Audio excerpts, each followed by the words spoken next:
எம்ஜிஆர் ஜெயலலிதா படங்களை பாஜக பயன்படுத்த கடும் எதிர்ப்பு தெரிவித்துள்ள ஜெயக்குமார், இதற்கு அவர்கள் வெட்கப்பட வேண்டும் என்றும் கடுமையாக சாடியுள்ளார். ஒரு விஷயம் தெரிஞ்சுங்க, நீங்க இந்த பிஜேபி வெட்கப்படணும், வேதனை வெட்கப்படணும். பிஜேபி கொஞ்சம் கூட வெக்கம் இல்லையா? எதுக்கு எங்க தலைவரை நீங்க முன்னிலை பற்றி உங்க தலைவர் மேலே உங்களுக்கு நம்பிக்கை இல்லை உங்களுக்கு? அப்ப தமிழ்நாட்டில் இரண்டு முகங்கள், ஒன்று புரட்சி தலைவர் முகம், புரட்சி தலைவி அம்மா. இந்த முகத்தை காட்டி நீங்க மக்களை ஏமாத்தலாம் நினைச்சா கண்டிப்பா அந்த முகங்களுக்கு சொந்தக்காரன் பார்த்தா அனைத்து இந்திய அண்ணா திராவிட முன்னேற்ற கழகம் மட்டும்தான்.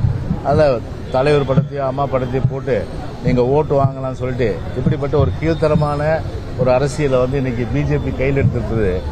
அவர்களுடைய தலைவர்கள் மேலே அவருடைய நம்பிக்கை இல்லைன்றது தான் இன்னைக்கு காட்டுது இன்னைக்கு. அதனால இது கண்டனத்துக்குரிய விஷயமாகவும், அதே நேரத்தில் பாத்தீங்கன்னா ஒரு வெட்கப்பட வேண்டிய ஒரு வெக்கம் கொஞ்சம் கூட இல்லாம இருக்கிற ஒரு கட்சி இன்னைக்கு பாத்தீங்கன்னா திருச்சியில பாத்திருப்பீங்க நீங்க.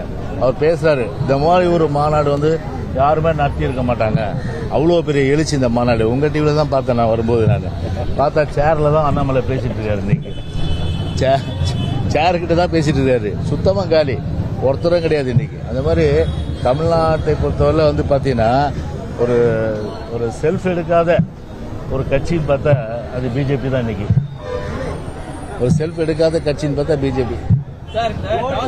தள்ளுவண்டி. செய்திகளை உடனுக்குடனும் துல்லியமாகவும் தெரிந்து கொள்ள சப்ஸ்கிரைப் பண்ணுங்க.